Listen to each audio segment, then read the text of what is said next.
बोली सच्चिदानंद सद्गुरु साईनाथ महाराज की जय। अनंत कोटि ब्रह्मांड राजाधिराज योगीराज। पहले तो स्वयं हमें समझना है कि हमारी परंपरा में जो चीज़ें आई हैं उनका वैज्ञानिक तथ्य क्या है।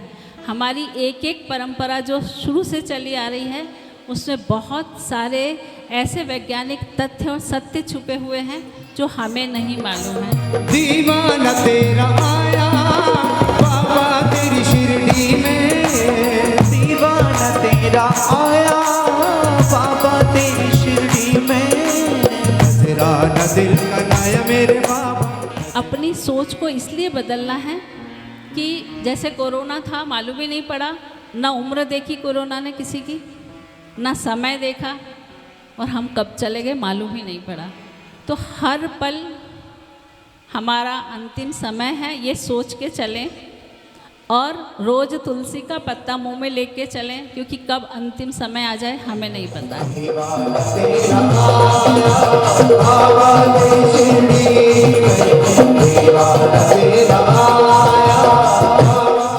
बाबा ने उसको कहा कि तुम्हारी जेब में 10-10 के 25 ब्रह्म लेके बैठे हुए हो, मैं उस बच्चे को भेज रहा हूँ 5 रुपये उधार लेके आ, 5 रुपये उधार लेके आ, तुम्हें समझ नहीं आ रहा है।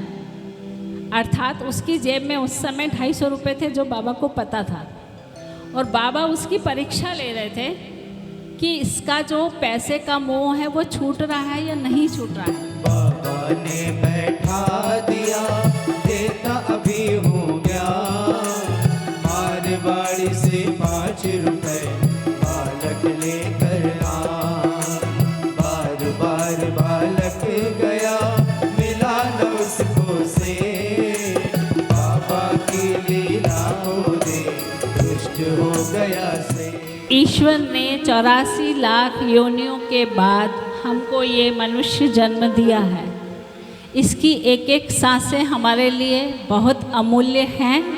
सांसों का खेल कोरोना में हमने देखा, ऑक्सीजन का खेल हमने देखा समझा, और उसको हमने पत्थर समझा। अर्थात हमें इस योनि की समझ ही नहीं है कि योनि हमें क्यों मिली है। मेरा प्यार कभी ना बदले हो बाबा, तेरा मेरा प्यार कभी ना बदले।